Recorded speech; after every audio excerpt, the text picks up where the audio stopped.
بسم الله الرحمن الرحيم، وبه ثقتنا ونستعين، وصلى الله على سيدنا محمد وعلى آله وصحبه وسلم تسليما. هذا الدرس الثاني في باب الحج. في الدرس الأول شفنا تعريف الحج وحكم الحج،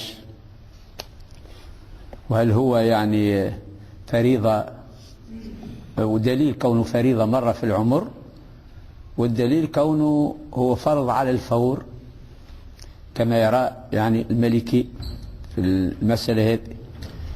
قال: ودليل وجوبه على الفور قوله تعالى: ولله على الناس حج البيت من استطاع إليه سبيلا، في قراءة حج البيت.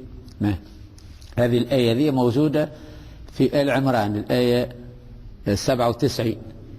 ووجه الاستدلال من الآية أن الأمر فيها مطلق، والأوامر المطلقة تقتضي الفور.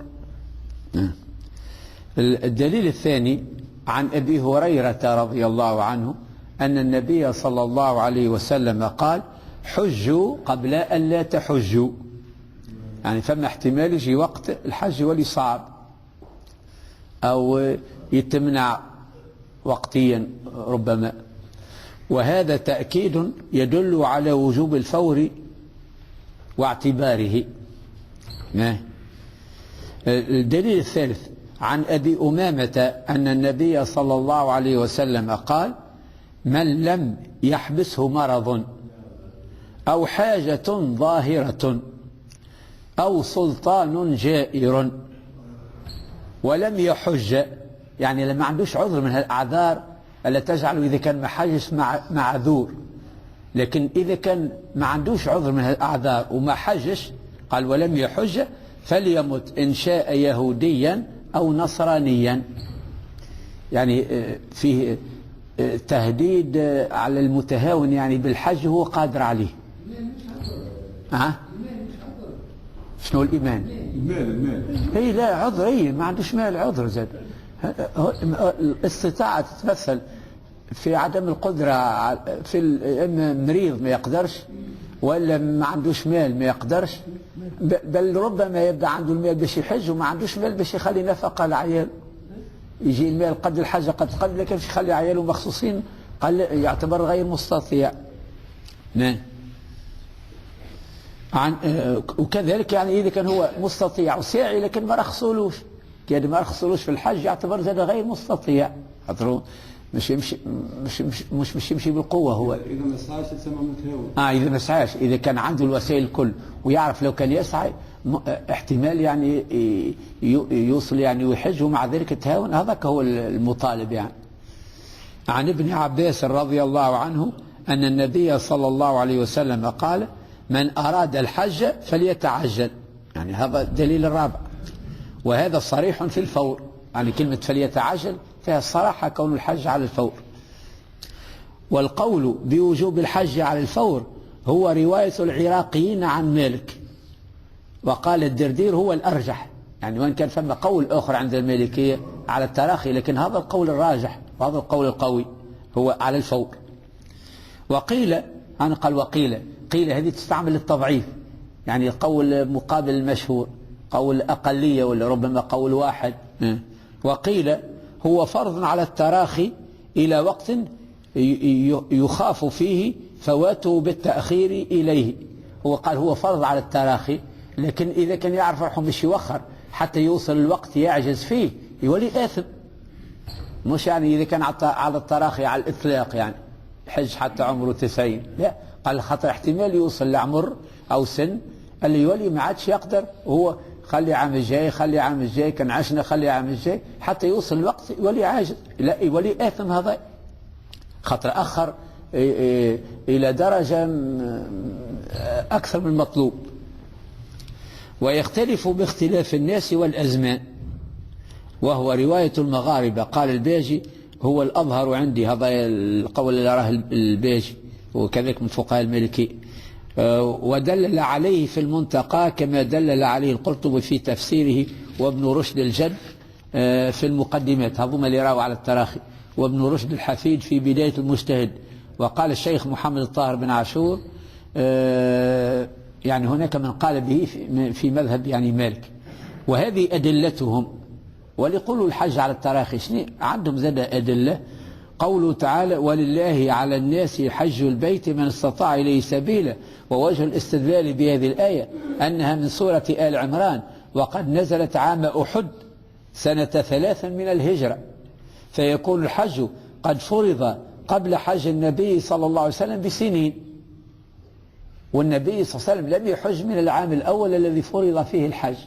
ربما هذا الدليل اللي خلاه كانوا الحج مش واجب على الفور من أول عام تستطيع فيه. فهو قد حج سنة 10 من الهجرة، يعني إذا كان الحج تفرض 3 من الهجرة وحج النبي صلى الله عليه وسلم سنة 10 من الهجرة، يعني حج بعد 7 سنوات من فرضيته يعني. ولو كان على الفور لما أخره، ولو أخره لعذر لبينه، وقال لو كان أخر النبي صلى الله عليه وسلم لعذر راه بين، راه قال إنما أخرت الحج بسبب كذا وكذا وكذا. دليل آخر على كونه مش واجب على الفور إنما على التراخي، لأن كل فقيه يجيب الأدلة على قوله. حديث أبي هريرة وفيه أن ضمام بن ثعلبة لما قدم على النبي صلى الله عليه وسلم سأل عن الصلاة والصوم والزكاة والحج، وفيه قوله فأنشدك به أي بالله الله أمرك أن تحج هذا البيت من استطاع إليه سبيلا؟ قال اللهم نعم. ووجه الاستدلال أن ضمام قدم سنة 5 أو 7 أو 9، ثم أخر النبي صلى الله عليه وسلم حجه إلى سنة 10، يعني في الوقت اللي جاء ذاك ضمام وسأل النبي الحج مفروض، خاطر قال الله أمرك، قال اللهم نعم، يعني أمرني ربي بالحج. وقال نفرض هذا ضمام جاء سنة 5 ولا سنة 7 ولا سنة 9 على أكثر تقدير، النبي صلى الله عليه وسلم حج سنة 10، قال هذا دليل آخر على وجوب وعلى التراخي. جيم الإجماع من العلماء على عدم تفسيق القادر على الحج إذا أخر. كون العلماء أجمعوا لو كان واحد مثلا قادر على الحج أغني ولبس عليه وصحيح البدن وكان يحب يتحصل على التأشيرة يتحصل، وعنده برشا طرق باش ينجم يوصل للحج، حتى كان ما يحج من البلاد هذه يحج من بلاد أجنبية أخرى إلى غير ذلك، يعني عنده الوسائل باش ينجم يحج. ومع ذلك قال ما حجش من العام الأول متاع الاستطاعة ولا العام الثاني، ربما حج العام الثالث ولا الرابع ولا الخامس بتاع استطاعته، هو بالغ وبلغ مثلا عمره 16 وحج عمره مثلا 30 ولا 35 مثلا. قال ما يفسقوش العلماء، ما يقولولوش انت فاسخ بتأخيرك الحج 10 سنين ولا 12 عام على وقت اللي وجب عليك مثلا. خاصة العام والعامين، إذا كان إنسان قدر سنة وأخر عام ولا عامين ما يفسقوش، ما يقولوش هو فاسق ولا ارتكب يعني كبيرة ولا حاجة، لا. قال هذا يزيد دليل آخر كونه يعني مش واجب على الفور. كان جا واجب على الفور كما الإنسان يفسق بتأخير للصلاة، صلاة الصبح يصليها متعمد بعد الزروق، وصلاة الظهر والعصر يصليها متعمد بعد المغرب، وصلاة المغرب والعشاء يصليها متعمد منه غدوة، هذا يفسقوه العلماء، يقولوا هذا مسلم لكن فاسق، لأنه يخرج الصلاة عن وقتها باختياره متعمدا، بخلاف اللي أخر الحج عام ولا 2 ما يسميوش فاسق. خاطر المسألة خلافية، هل هو واجب على الفور أو واجب على التراخي؟ كما سمعتوا أدلة الجانبين. وعن ابن رشد الجد، خاطر فما زوج، فما ابن رشد الجد وابن رشد الحفيد، حالة يتعين فيها الحج وهو الوقت الذي يغلب على الظن فواته بتأخيره عنه.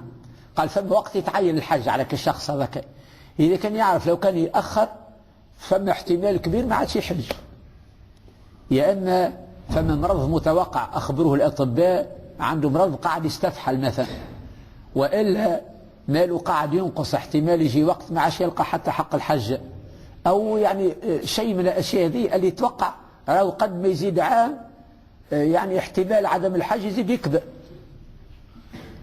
قال هذا يولي واجب عليه الوقت، يعني ما دام مستطيع يرغب يعني السنة قبل العام الجاي. شكون ضامن روحه باش يعيش العام الجاي؟ هي هاك علاش هما تو حتى اللي قالوا على الفور قال أولا المبادرة للطاعات، اللي يبدأ قادر على طاعة ربي اليوم مش بيخليها غدو. شكون قال شيء؟ أي هذا شنو؟ خاطر ما ينجمش يضمن روحه هو باش يعيش حتى ساعة بعد الحالة بتاعه اللي هو عايش فيها، ما ينجمش. وذلك على من بلغ 60، قال اللي بلغ 60 ما عادش عنده حق باش يوخر إذا كان هو يعني عنده القدرة المالية والبدنية ومن جميع النواحي. وصل ل60 وين به؟ شكون خلي حتى نولي عمري 70 وشكون وين يعرف روحه يعيش. لقوله صلى الله عليه وسلم أعمار أمتي ما بين 60 وإلى 70، وأقل من يجوز ذلك يعني وقليل اللي في الأمة الإسلامية شكون يفوت يعني 70 في المعدل العام. يعني كان نأخذ معدل الأعمار اللي ماتوا الكل تلقى اللي مات في 60، اللي مات في 65، اللي مات في 70، وقليل تلقاه يوصل مثلا 90 ولا 100، هذوك بقلة برشا. واحتمال فما اللي يموتوا قبل في 50 في 55 في 40. كيف تعمل المعدل العام تلقى معدل أعمار الأمة هذه ما بين 60 و 70 في كل الحدود هيك. وشفنا والرسول صلى الله عليه وسلم توفى عمره 63، ونظن سيدنا أبو بكر كيف وهكذا يعني. وأقل من يجوز ذلك. والقول بالفور في هذه الحالة محكي عن ابن القاسم. ابن القاسم من تلاميذ الإمام مالك، من أشهر تلاميذ الإمام مالك، يقول بالحج على الفور، وهو اللي نقل عليه المدونة الإمام سحنون.